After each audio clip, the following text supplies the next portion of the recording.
Good evening, friends and family, and thank you for coming to another night with Repair, Restore, and Grow Black Communities weekly podcast behind Black business.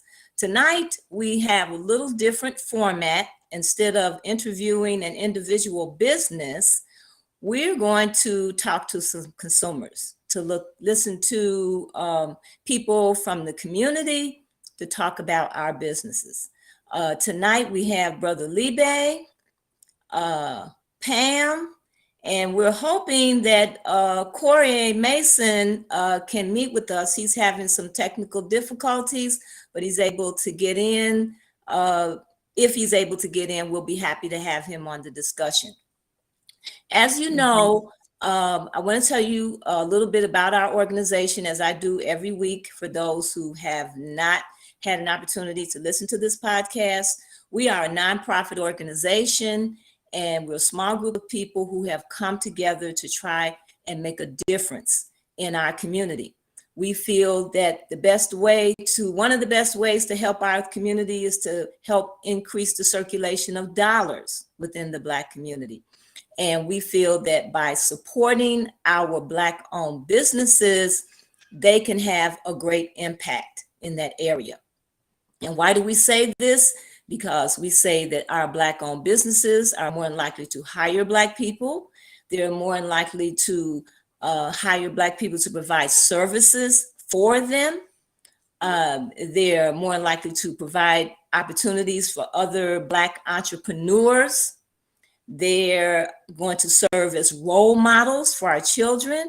They have a greater invested interest in our community. So if we have causes or we're trying to raise dollars to improve the community, they have a greater interest. And then just by the fact that they are Black people, they're helping their family members and friends and other business people in the community. So this is why we're trying to support our Black-owned businesses.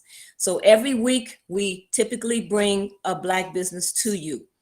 We also support our Black-owned bookstores. We used to have 20 plus Black bookstores in the Chicago area, and now we only have 3.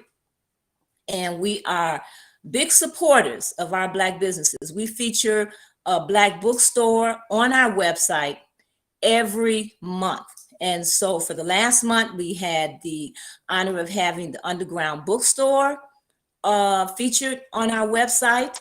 And we also have a book giveaway. And Brother Yoel chose the book, The Real Anthony Fauci, which addresses Bill Gates, Big Pharma, and the global war on democracy and public health. And this was written by Robert F. Kennedy. And as we know, Robert F. Kennedy also addressed the issue and exposed some information about the MMR vaccines and the impact that they have had on autism with the children in this country. Mm-hmm. And so we give a book away every month. All you have to do is subscribe to our website. And so for last month, our winner was Betty Banks. So Betty, she is a subscriber. Betty has also been a donor. She has contributed to our organization. And so we are happy as a complimentary gift to you that, to provide you with a copy of this book. This book will be shipped to you free of charge. So if you want to win one of our books, just subscribe to our website. Okay, and so for this month, we have the Afroware Bookstore. And now Afroware is located in Maywood, Illinois. Sister Nzinga is a proprietor of Afroware, but Afroware has so many partnerships in Chicago and has been so supportive of Chicago. It just would be unconscionable for us not to include Afroware in our support. So Afroware is our featured bookstore of the month. And Afroware has chosen the Black History book, Big Ideas Simply Explained by DK and David Olusoga. It talks about discovering the rich and complex history of peoples of Africa and the struggles and triumphs of Black cultures and communities around the world. So that is the book that we will be giving away at the end of February. So if you want to win this book, please subscribe to our website and please support Afroware. They are located at 1701 South First Avenue. They're not just a bookstore, but they also have gifts, cultural events. They're a resource center, and they showcase authors, artists, advocates that infuse information about our culture. And then the other industry that we are in great support of is the Southside Community Federal Credit Union, which is a Black-owned institution. They are located at 54th and Wentworth. And one way you can support the Southside Community Federal Credit Union is to open up an account. When you open up an account at a bank, you give them an opportunity to create more dollars. And they have been on our podcast to talk about that. And right now they have a $5 million campaign that they have launched to improve community development. So please go to our website and check out the Southside Community Federal Credit Union and consider opening up an account. The other two areas that our organization provides support in is we try to go in and actually help a Black business. That's where our dollars are going. And so for this month, we have completed our work as far as developing a website for a local Black-owned business, and we will be providing more information with that in the very near future. And then we have another business on the west side that we will be working with to help them develop a website. So this is where we're putting our dollars to go in and help our Black businesses. And then we are also on the public policy end of Repair, Restore, and Grow Black communities. We are still working to try and get our Black-owned bookstores contracts with our local libraries and our local schools. So this is going to take a little work, but these are some of the projects that we have on the table. So please go to our website and make a donation. You can also purchase from our online bookstore, and please come to our podcast and visit our podcast every week. So tonight, we want to talk about the community. And we've been listening to so many of our businesses talk about how they got started. They've talked about some of their trials. They've talked about some of their tribulations. They talked about some of their challenges. And we've been listening to our businesses. But tonight, we want to listen to the community. We want to listen to people who are supporting our Black businesses. And we want to discuss our relationship with Black businesses.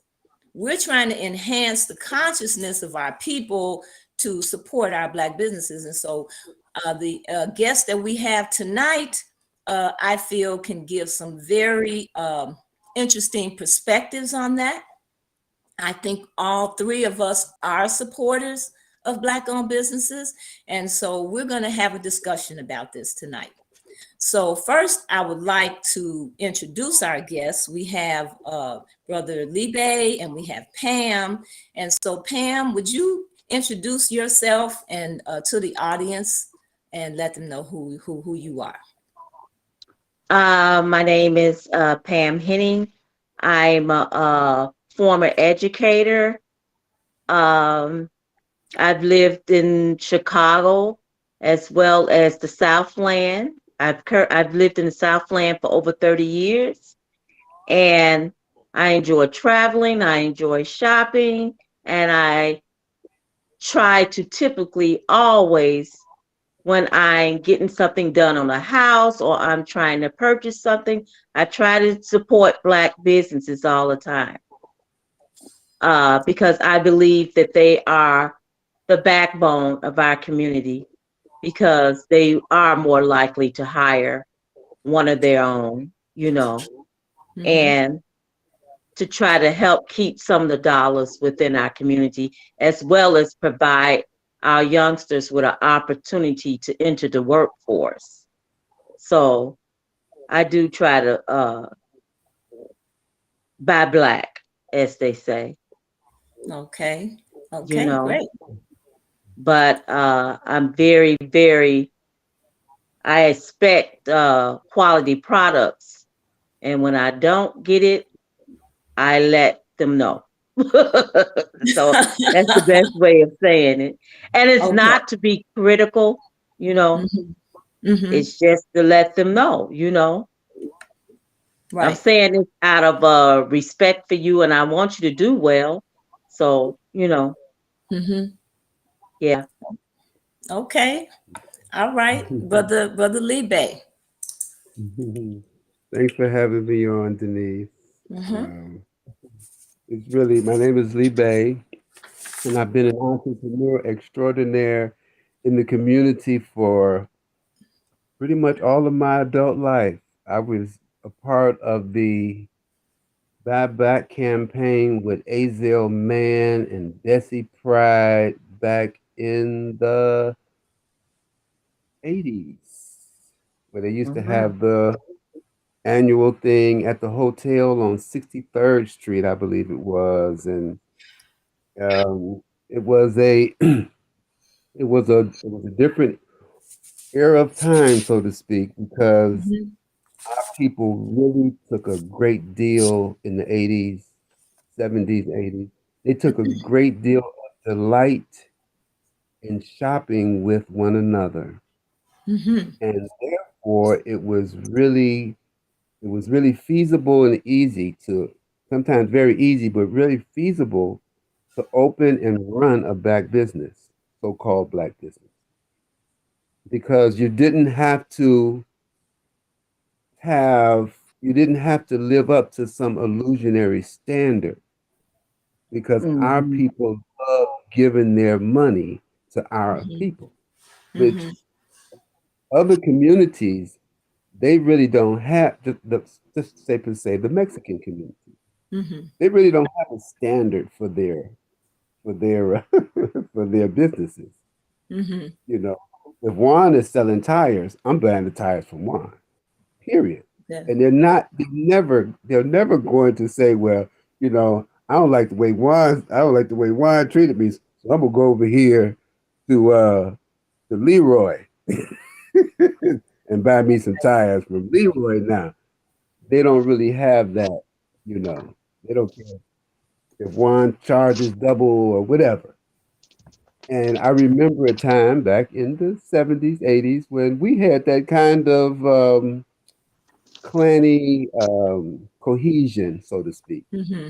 Hmm. But things have changed a great deal over the years. And um, I think our people will be able to mutate to the next level, to really elevate and mutate and adapt to the marketplace of the future, where it will be just purely based on excellence and your ability to deliver, and not a whole lot else, because Hmm. Hmm. we're going to be marketing to the world now. We're not going to be able to limit ourselves to any particular geographic or any particular whatever. You're going to find that your marketplace is really vast, with especially with the internet. We're marketing to the entire world now. And the marketplace is the world stage, because in our community today, just being realistic, the nail parlors are run by the Vietnamese. The hair, whatever, all of that stuff is run by the Koreans. And even if you're buying it from somebody else, the Koreans are manufacturing it. The subway and all the restaurants are the Indians. The Palestinians got the gas stations and all the corner stores. The Indians got the little hardware stores and this one and da, and so on and so on and so on.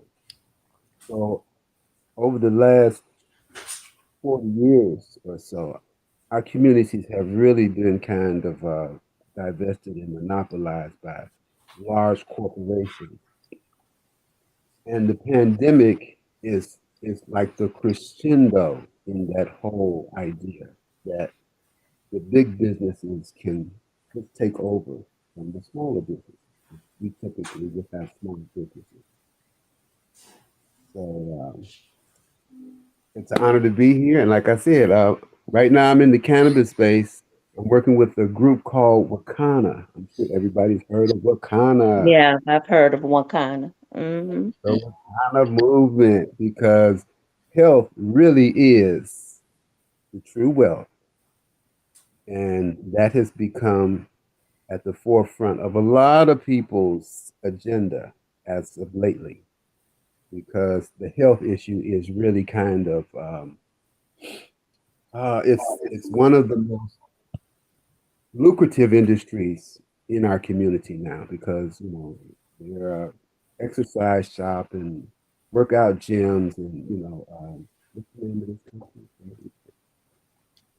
LA Fitness and all of these major corporations, they're in our neighborhoods. And Well, we're taking. yeah, I think you're correct. I think the health industry is very important. I mean, without good health, it's hard for you to do anything. It's hard for you to progress. So we do have to take care of ourselves. And I was listening to you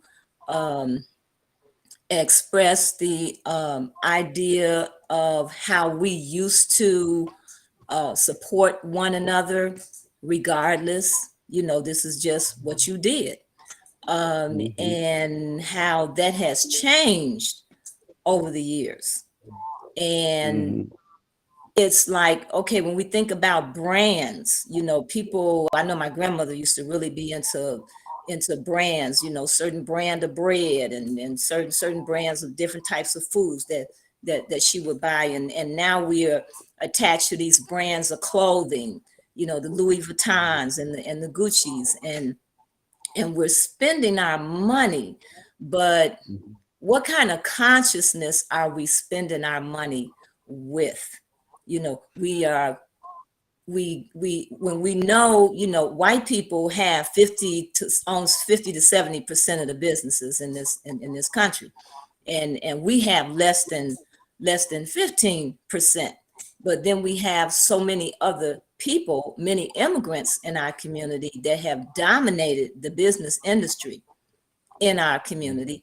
And yet we spend our money with people, but are we spending our money? What kind of consciousness are we spending our money with?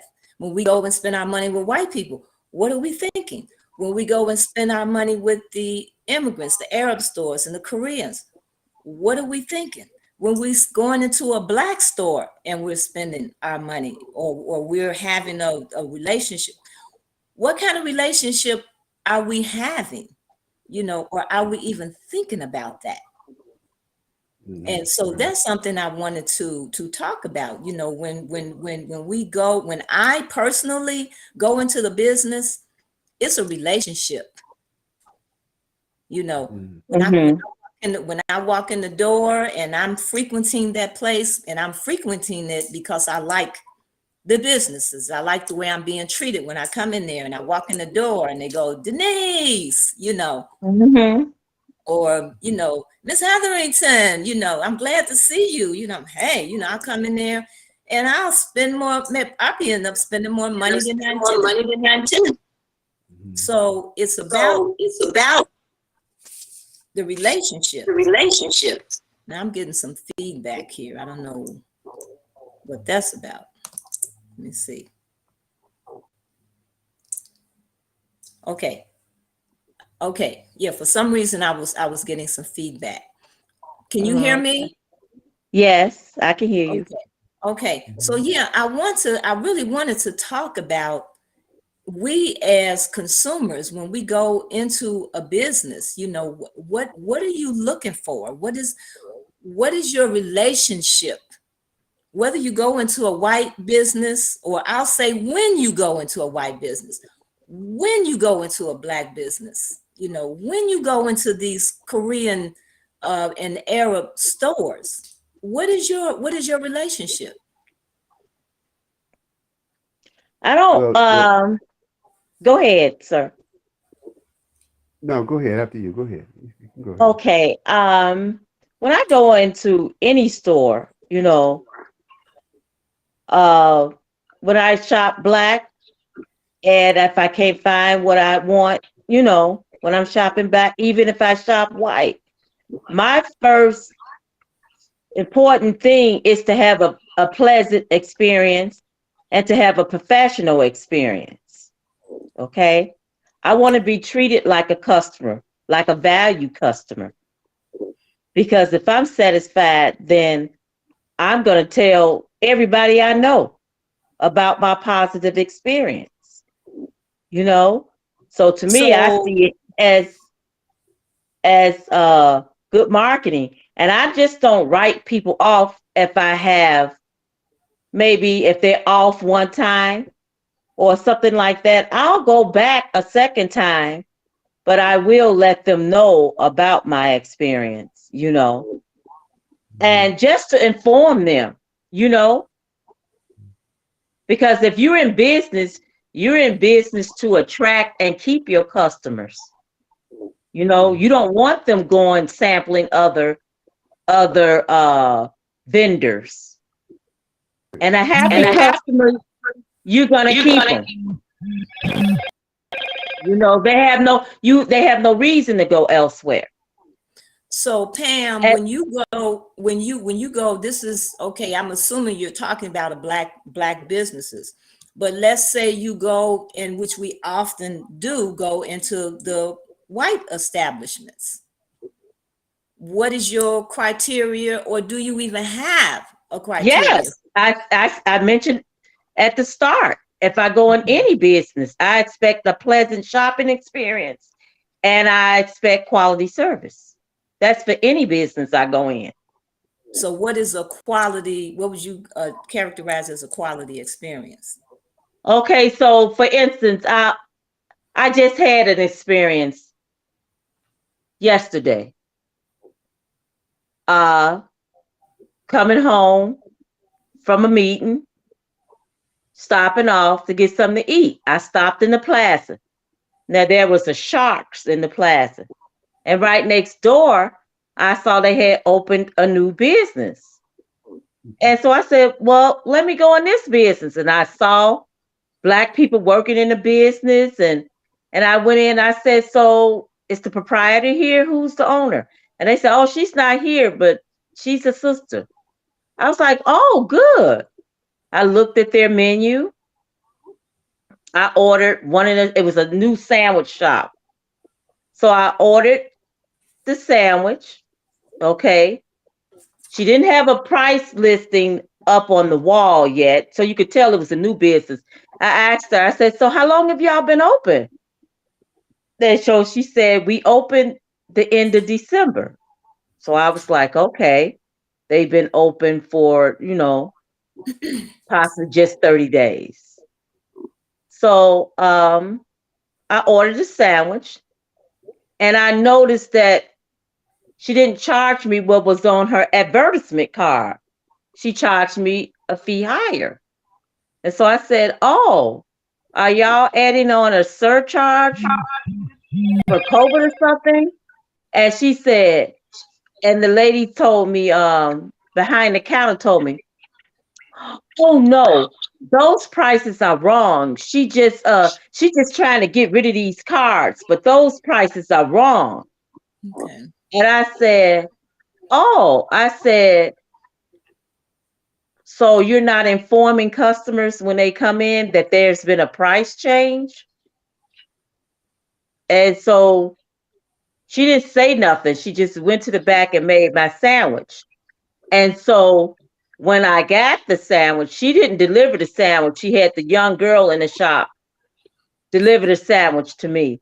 But, that might sound a little petty, but to me, that's not good practice. That's not a good business practice for me.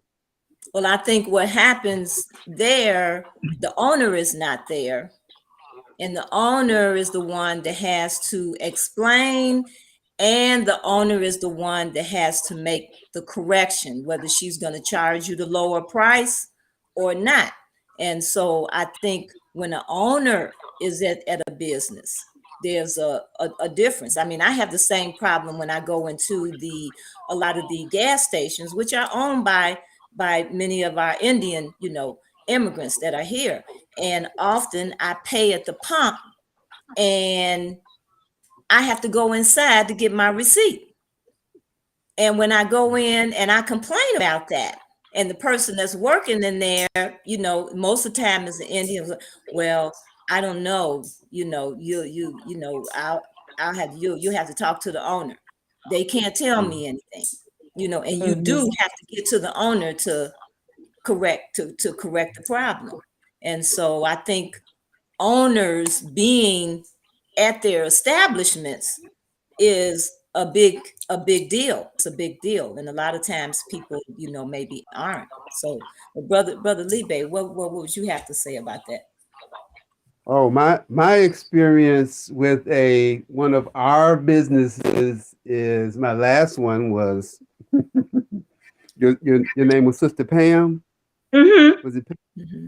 Yes. Pam? Yeah. Your experiences brought this one to mind, Pam. It's a pleasure to meet you, Pam. Likewise. I went to our one of my favorite Jamaican restaurant. And because I like these guys, because they're usually pretty good. Food's really, they try to do the stuff the way that they traditionally do it in Jamaica, which is how most of them cook the food when they first come over here. They're cooking it the way they were taught to cook it back home, which is the way we like it. So we came in and it was right at closing time. So they didn't have the callaloo that I wanted. They didn't have this that I wanted because after all, it's closing time. I said, okay. So I kind of let him tailor my dish around, what he had left and blah, blah, blah. So, well, the yams weren't cooked all the way. I couldn't eat them. The cabbage, it wasn't cooked all the way. I couldn't eat it. Wow. The peas and rice, it wasn't cooked quite. And I ate some of it, but most of it, I gave it to the dog. And the dog loved it. The dog didn't complain. He didn't eat all of the yams right away. The squirrel might have got that, but, he was good with it. He didn't complain. But what I'm finding in our restaurants, I got one of my sisters, she works out of Daisy's, the health food restaurant in South Holland, out there on 159th. Mm-hmm. And she tells me that, she goes from, she's a formulator, and she sells different health potions and notions and sea moss and different stuff for medicinal purposes. Mm-hmm. Sea berries, this and that and the other. And it has been my experience and something she's been telling me that our restaurants are having a very difficult time retaining help. A lot of the older, experienced people, because of COVID and the lockdowns and the drama, have really kind of pulled back, and they're kind of staying at home.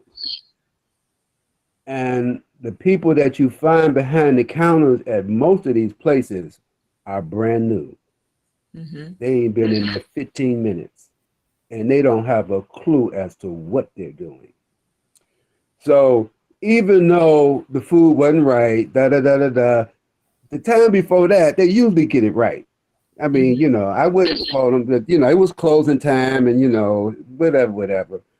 But, it doesn't matter to me, because usually, they're my favorite joint. I don't care, I'm not really that, I'm not, and I wouldn't even, I don't need an explanation from them as to what happened. I know what happened. Mm-hmm. Y'all was getting ready to close and y'all just gave me blah, blah, blah, blah, blah, blah, blah, blah, blah, blah, blah. So I already know what happened. And, for $20, you know, I probably should. Pam, you're right. I probably should go and blow the whistle on them.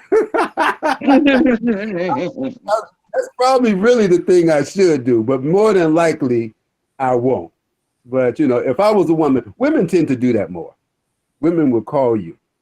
Men, we like whatever. But I think what, listening to you talk, that feedback from the customer, I think it's important. Right. It Okay, is. It Right. is. because Okay. things can be happening, and the Mhm. owner may not be there. The owner may not know that this is going on, and Right. it may cause some problems. May cause some people not to Right. want to come in, or Right. whatever. They may know that establishment. They may not know that establishment. She was brand new to coming Mm-hmm. into Right. that particular Mhm. business, and so you don't know these people. Right. Here again, when you establish a relationship, Mhm. in your mind, I have a Mhm. relationship with this business, then Mhm. you'll try to work with them more. But when you Mhm. do say something, that Mhm. business needs to respond. Right. You You know, holding them to a Right. higher standard. Very crucial. I understand mhm. that. Mhm. Yep, So Right. they yeah, they need to respond. And it's like, you have these brands, and people are making a lot of money, off of these brands, and they don't Mhm. have a sense of need to share, or give us anything, because hey, people are buying our product, and so they're not giving anything back, Mm-hmm. and so, but when we have a Black owned business, you know, there's dollars that can come back to us in the name of giving people a job, uh, Mm-hmm. or giving people opportunities. So we have to look at, we have to look not so superficial when we come into our businesses, because we are spending, that's my money that I worked for, I earned, that I'm spending. And it's like, if I invest my money in a stock, or I invest my money in some property, I expect to get some return. So our Mm-hmm. return should be to get a good product, but we also have to look at the other side of that, and the other benefits of supporting that business. Mm-hmm. And you mentioned something interesting about COVID. COVID has had some positive and some negative impacts on our Black businesses. I went into a deli the other day that had just opened up. They hadn't been open too long. And when Lori Lightfoot came out with the vaccine mandate, he said he lost 3 people in one day. And Wow. the owner was in there mopping the floor and closing it up early in the day. yeah, So, and it's not over either. It's not mhm, over. I heard I was over Mike's couple of days ago. He said the Indian couple, and this when I would go in there would be this old guy and his wife that had the hardware on 75th and Luella, I think it was. One of them mhm, little places that just got some screws and some, this and that. They broke up in his place and tore the place up. So, they just closed the place down. But this was mhm, the only hardware store in that whole South Shore area right over in there. So, this whole people getting permission slips to break in and this lawlessness, this whole episode is still going on where people don't really acknowledge the people in the community. Because, I mean, what do you get from a place like that? There's nothing there that you can really profit from. You're not Right. going to take 3 toilets out and sell them in the street. I mean, he doesn't have anything to sell. So there is it's a big disconnect. It's been a big disconnect over the last 40 years in our business areas because 87th Street used to be the number one business district in Chicago for our people.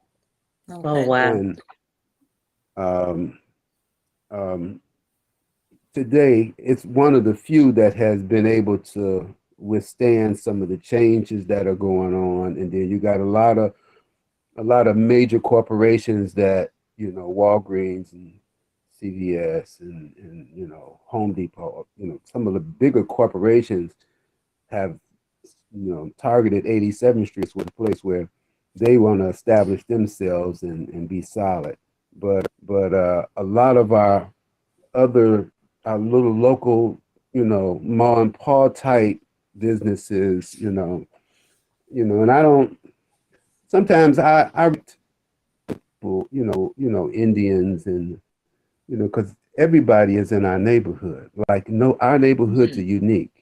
You got the Indians, you got the Palestinians, you got the Jordanians, you got the you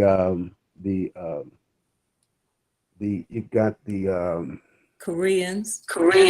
you got the Koreans, you got the Vietnamese, you got the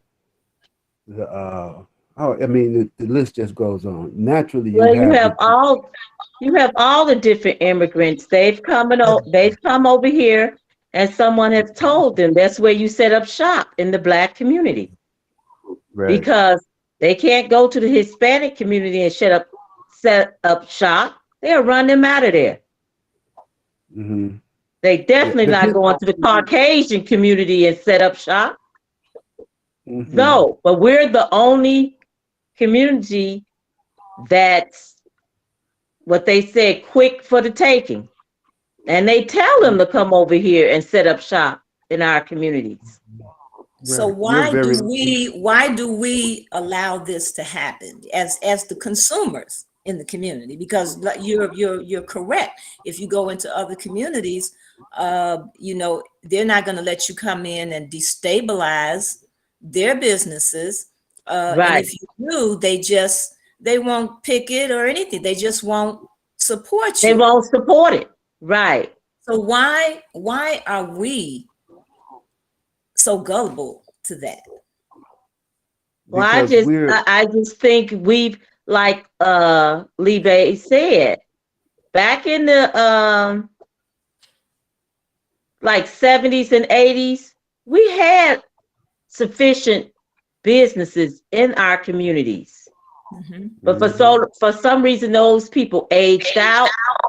Their kids didn't keep the businesses, and you had all these vacant storefronts coming into our community. The property values were lower. It's cheaper to set up in our communities.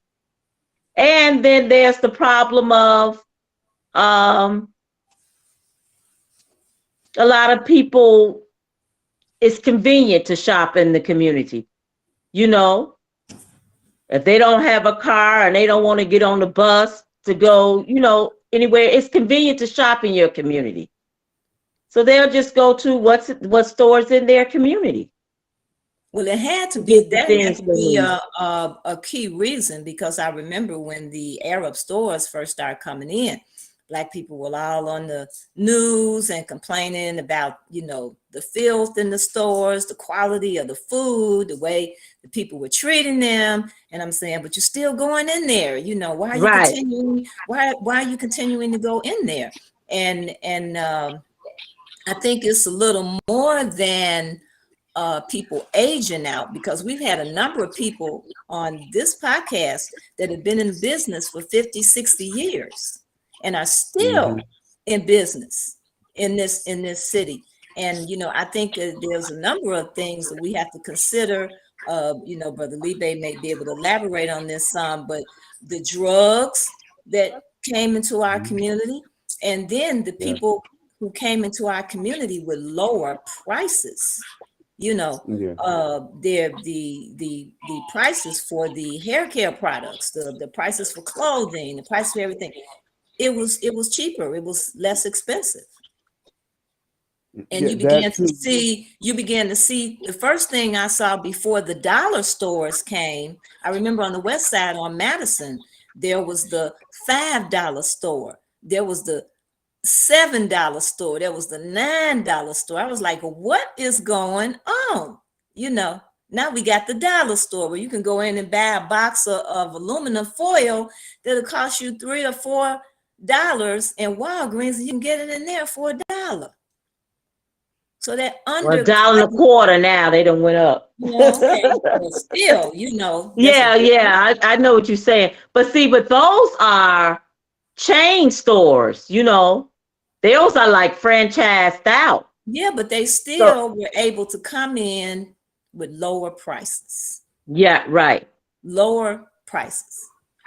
Go Well, ahead. one of the things that makes our community unique is that unlike other communities, we don't have per se our own language. Just like the Mexicans, they have a language, even though they speak in Spanish, which is a colonialized tongue, because they're not Spanish, they're not Spaniards. They were Right. conquered by Spanish, but they came over here with a colonialized tongue.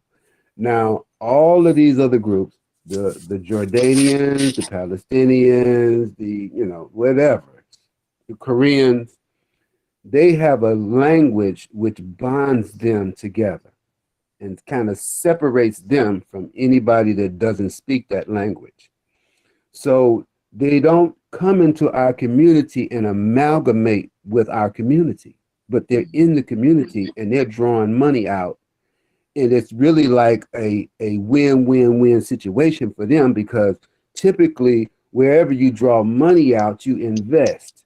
But they get to draw money out and then divest and then go reroute their stuff in a To their completely community. into structures, corporate structures that makes it almost impossible for us to compete with them. Because I mean, just like if you get into the hair, and hair is a big thing for us. The hair thing is big. Now, whether you buy the hair here or there, they're still manufacturing it in Korea, and the distributors are shipping it from Korea over here. But these cats, they got a closed market. They're not going to take partners in the manufacturing. So you might get some kind of wholesale deal, but you're not per se a distributor. And it's hard to compete with people like that. And the Mexicans come in our neighborhood, just like everybody's got a restaurant in our neighborhood. The Mexicans got a restaurant, and we talking about within so many blocks, you're going to find a Mexican restaurant. The Mexicans, the Indians, they got all the subways. So every so many blocks, you got the Indians with a subway, and the list just goes on. The Dunkin' Donuts, every so many blocks, there's a Dunkin' Donuts, and they're basically the Indians too. Well, the Mexicans are also coming into, they're in the construction, the construction industry, Right. and they used to, they used to come in with, little lower prices, but I think that is changing, that is starting to change. But Where everybody is charging the I just had an experience with home repairs. One was with a black guy. Well, both of them were with black, but I think one was from the diaspora. I'm not for sure. But once again, very poor business practices, and I don't know about anybody else. I work hard for my money. And you're not giving me a lower price, because I usually try to go on YouTube or Google about how much something would cost to do, and they'll give you a range of prices for something. So I'm finding all of these contractors are charging within that range, so they're not necessarily giving you a break. So you expect for them to do the job and do the job right. I just think a lot of times people have lost lost concept of customer satisfaction. So I'm just saying people business practices are not up to par. And Mhm. if you say something to a black contractor or something like that, they'll say something like, well, you're just complaining. If I was a white contractor, you wouldn't say that. I've had one person say that to me before. And I said, no, because if you was a white contractor, I probably wouldn't have had this problem. Mm-hmm. Or, they're not coming through the door asking me to get them half of the price of the project up front or a fourth of the price of the project up front. Mm-hmm. They're coming in with contracts, a minimal amount down, and you pay at the end when you're satisfied with what they do. So, I'm trying to work with you. You're usually coming in with big astronomical down payments so you could go buy the materials supposedly to work on my project. Okay. You give me a timeline, you go finish. You might show up the next day, you might not. That type of stuff. And it's been my experience when I go with bigger companies, I don't have that problem. Time is money to them. And they value customer satisfaction because they want you to come back again. They get that number and they be calling you every year around when it's time for them to get up and get their projects in line. They're calling you. Do you have anything? Are you expecting to do anything else on the house? They're soliciting your business again. So this seems like a business management issue, Right. how I'm managing my business.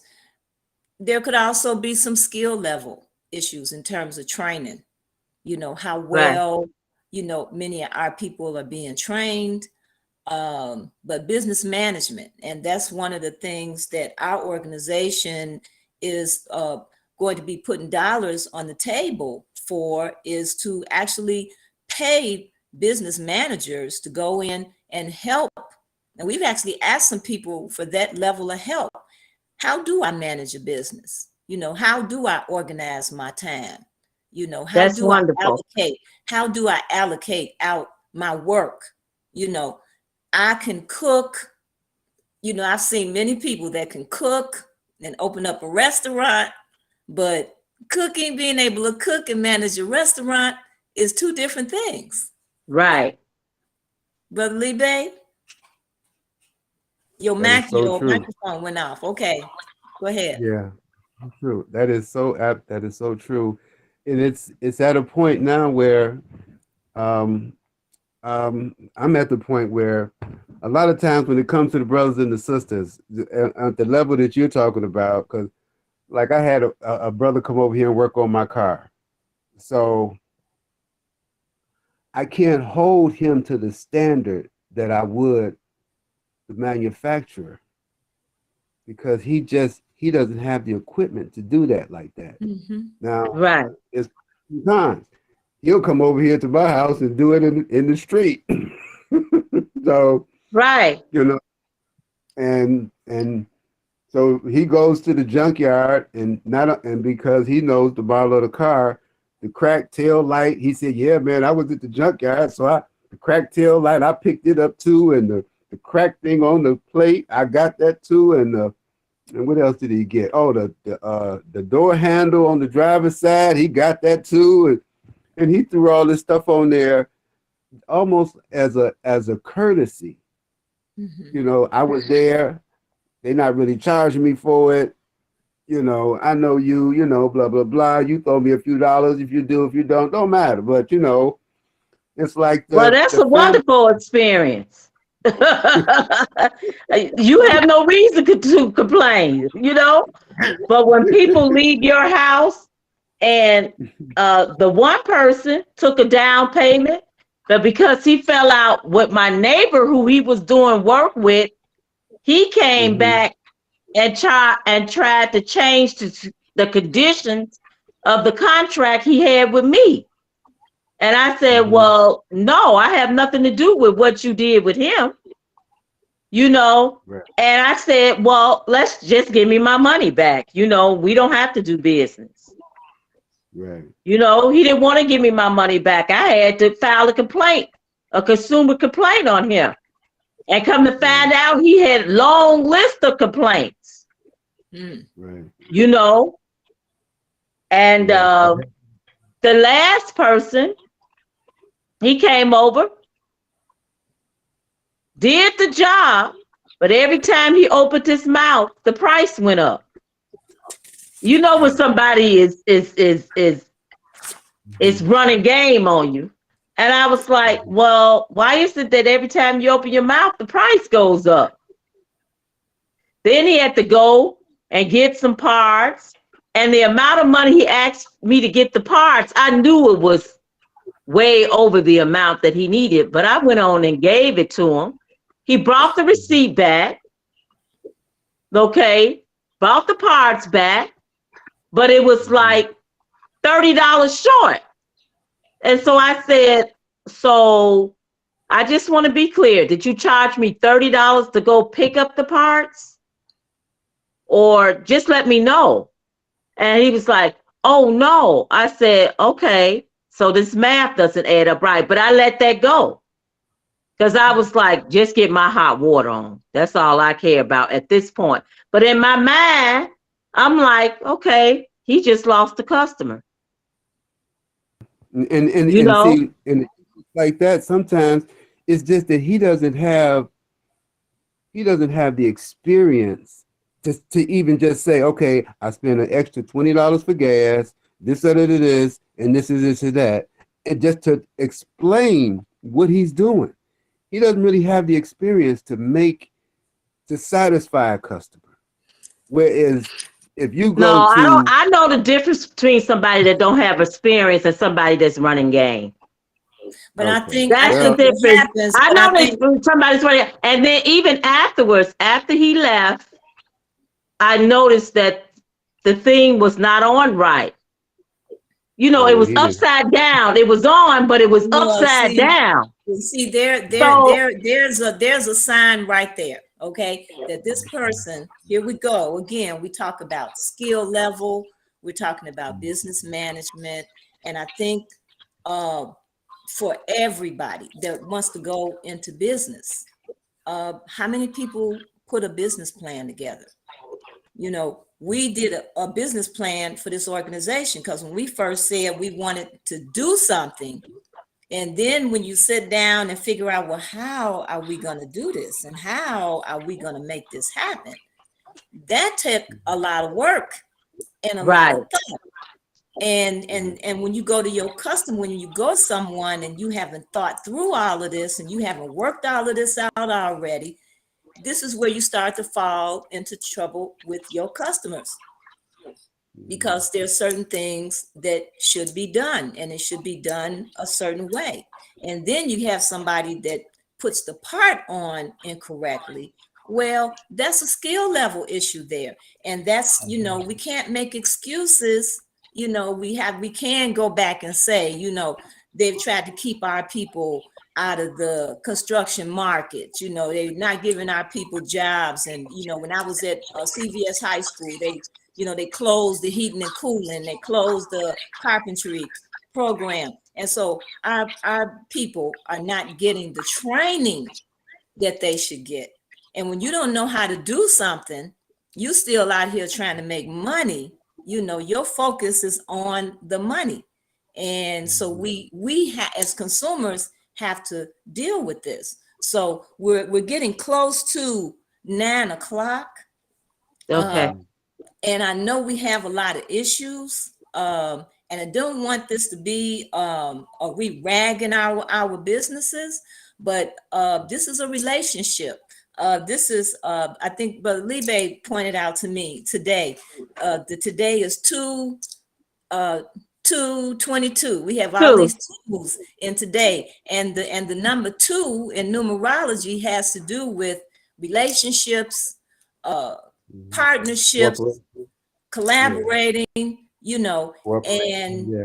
we have a relationship with our people, Right, and so they have their ills, and I'm sure they could get on here and talk about some of us as customers as well, because some right, of our people are on game when they go into these stores, trying to get over. So that becomes a two-way street, So, but right. just I'd like to get some commentary or some solution or some kind of suggestion that you may have in terms of how we can better create a better relationship with our businesses, because that's what is really going to get us through this, is that we have a better relationship with our business, because we don't, these other people that come into our community, they don't have to have a relationship with us. Some of the Arabs now, they have really escalated, they have really improved, and so they got everything in there that you want, just the way you want it. All you got to do, all we want is for you to come in here and spend your money,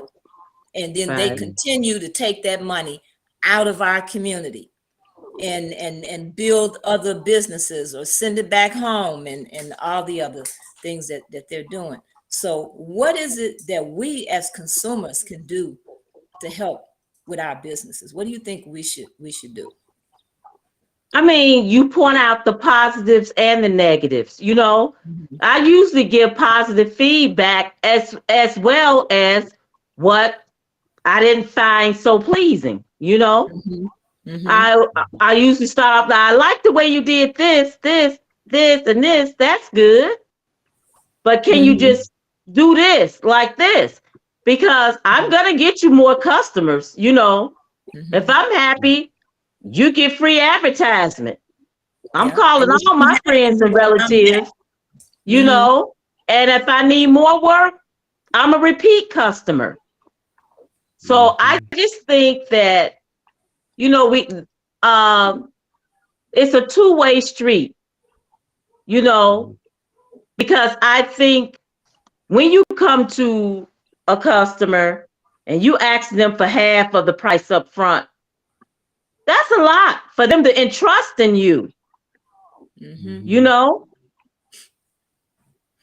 because if they go somewhere else, they don't have to do that. So right up front, if they're showing that they are putting their trust in you, then I think you at least as a business owner need to keep customer service uppermost in your mind, you know, and always think that could lead to me getting more customers, or that can lead to me, my word, everybody wants a positive feedback on their work. And Mhm. that positive feedback and that happy customer goes a long way for you. Word of mouth goes a Okay. long way Mhm. for you. Right. Okay. That's like free advertisement for you. Right. Right. Okay, Brother Lee Bay. Well, the 22222 Yes. is a it's a strong symbol of unity. Mhm. But it's time for us as a community to really acknowledge who we are. We look at ourselves, and there have been billions, if not trillions, of dollars spent in advertising to make us look bad and to Mhm. make us feel bad about ourselves. But we are the people who set up the trade routes that are presently being used on this planet. Mhm. We did that. And we are the people that set up the trade routes that are here in America before colonialism. We did that. So ours is a leadership position by nature. Mhm. We need to take our rightful position. It's just there for the taking, and our children are going to inherit that. It's just it said the wealth of the sinners is laid up for the just. That's right. And our children, we need to one thing we need to get behind our youth. That's really Mhm. crucial Right. For sure. For sure. because there have been so much money spent to demonize them. and they are, to make the the victim the culprit. Mm-hmm. That right there is a first step to just realize who we are and what we're about, and just what our position in this world is. Since everybody comes here and we're the only one who's really practicing the American way, because Mm-hmm. we let everybody come in our neighborhood and we treat everybody, we love everybody, and we just Mm-hmm. love and do everything and help anybody and love anybody, since Mm-hmm. that's the American way, freedom, justice, and equality, and love for everyone, and love for all, and justice for all. Well, we've been practicing that all the time, but Mm-hmm. there has been a lot. There has been a lot wedged against us, unlike anybody else. There's been a lot wedged against us, and Yes, for therefore we have sure. to really just step back and take a deep breath and realize who we are and what our natural position in this whole equation is. Why do these people all come over here? They're not just coming over here and running up in our neighborhood because they can make money. They want to be around us because Mm-hmm. they know who we are. They know that there's a blessing. It's a blessing to be around us. That's right. Just to be in my presence is a blessing. But they know that, and they know historically who we are. They historically, spiritually, all of that. These people know who we are. Mm-hmm. Beyond all of the, just like if you leave here and go to Korea today, the Buddha statues look like us, so they know who we are. So when we was in Korea in the Korean War, they said, "This is not your war. You Mm-hmm. you you are the ancient ones. You the." So they know who we are, but until we acknowledge who we are, it's hard for them to to to to treat us accordingly. It's hard for them to honor us if we're not going to honor ourselves. That's So right. that's right. The two, when you add up all the twos, it comes out to a one. And one is the number of self.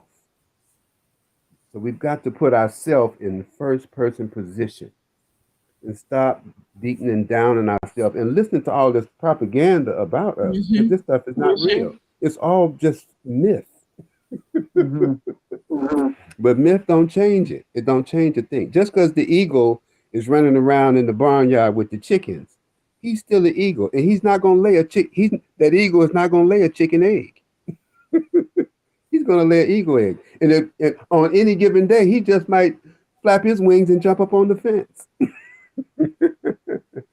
So So, part of our Part of our solution solution is is knowing who we knowing are, who we are, honoring ourselves, yes. honoring ourselves, honoring ourselves, Mm-hmm. like we Because did when back I in look like the at we you did back all, in 60s. the 60s. You know, Mm-hmm. what is James Brown came up with "Say It Loud, I'm Black and I'm Proud." Black and I'm proud, yeah. mm-hmm. But this goes far beyond pride. Mm-hmm. Mm-hmm. Because see, this pride is the opposite of humility. This goes way beyond. Pride is unto vanity. See, that's on the surface. Mm-hmm. We're talking about something that's very, very, very spiritual, very solemn, because that's the people. In order for us to do what we're doing, that's we would have to be that. In order for these people to do what they're doing to us, and we not rebel and kill them, Mm-hmm. we would have to be of a higher intelligence. So you can't enslave a person that's at a bestial level, because they'll kill themselves or they'll kill you or whatever. In order for us to be who we are in this whole equation, in this thing we call America, we would have to be something very, very special. And the world knows who we are and how special we are. And that we are the ones that have fashioned this reality to be what it is. It's this whole thing is dancing to our music from our church. Mm. All the fashion that's on the earth That's right. is fashion. That's right. If we sagging our pants, on Cottage Grove, they sagging their pants in Paris. That's right. That's right. So we got to realize who we are in this whole equation and assume our rightful position. We really don't have to do a whole lot else, but just honor ourselves and honor one another. And it will naturally take its natural course. But until we do that, it's not a lot that can change because we'll always honor somebody else before we honor ourselves. You know, it's I could bring my money to you, but I'm not gonna bring my money to you because he's selling it for 10 cents less. I'm gonna go all the way. I'm gonna leave my neighborhood, go all the way across town, and you know some of our people actually do that. You know, a lot of people actually do that. They don't. They just. It's like this myth that, you know, this one's ice is colder and that one's sugar is sweeter and this is that and that, and it's all just a bunch of myths. It's not real. You know, our children are second to none. You know, and if you ask them, they'll tell you. So Well, that's a beautiful solution. Yeah. Okay. And you know, we need another generation of entrepreneurs. That's that's the way it is. I mean, we got to pass the baton because we're not going to take it another 30, 40 years. It ain't going to happen. That's right. You know, so, and they coming. But I'm hopeful. I'm hopeful because I see the young people I'm around, they're not into that 9 to 5 model at all. And with the advent of social media, and they're finding all type of ways to make money to sustain themselves. So they they are of the entrepreneurial age. So, you know, I'm hopeful in that respect. And they're not trying to work at McDonald's. They got 6-figure ambitions. They're not really all that interested. Right. Doing this. But on the other hand, we always gonna need the sustainable careers. I call them the sustainable careers. We're gonna need the plumbers and the electricians and the whatever, you know. So we need them too. So we need to be grooming them too, as well. So, but I have no idea that they're not going to be locked up in no 9 to 5 jobs.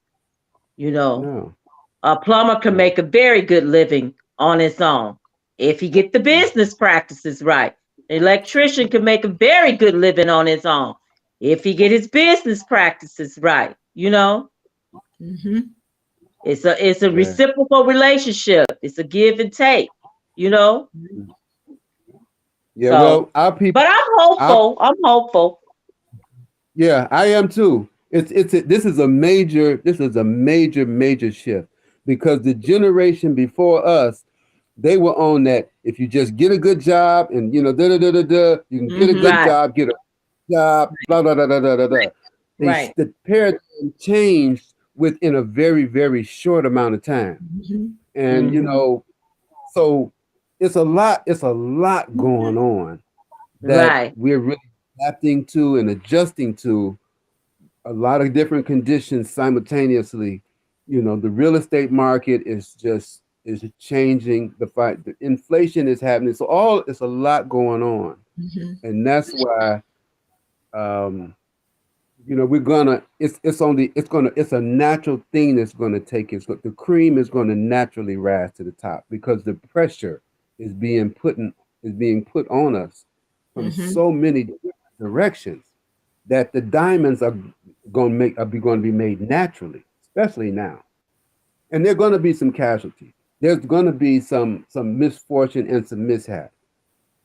But the end result is going this time is going to be just like it was last time, because remember they did the same thing to us in 1918. It was the plague of 1918, the Spanish flu. Then the depression of 1920, 10 years later, the depression of 1929. Then they went into war, whatever. And then by the 60s, we was, we was having a ball. Mm-hmm. Well, we're And gonna that was, end. We're gonna end on that note, Brother Lee. We have gone over time, but that is okay. I am so appreciative of you coming on, and Pam, of you coming on, and your perspectives, and Mm-hmm. we're leaving on a positive note. We know we got Right. some work to do, but oh, we know we're in the midst of change. Right. mhm, And our young people, our youth, they are, I've had people come on here and hey, they started their own business, and they're happy. They're happier working for themselves than they are when they were working in corporate or for That's good. someone else. Have a very good and positive attitude. And so I support them, and that's what we have to continue to do. We have to Right. continue to support. We have to, let people know what it is that we want. We have to be able to talk to our people, about things that aren't going wrong, that aren't going correct. So, but we're in the middle of a change, and Right. that's a good thing.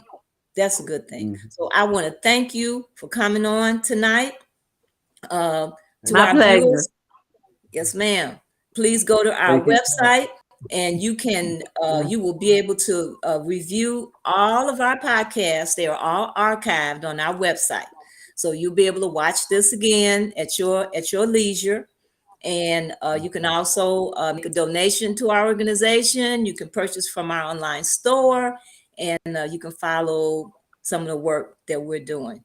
So again, I want to thank you for coming, and want to say good night. Good Good night. night. Bless you.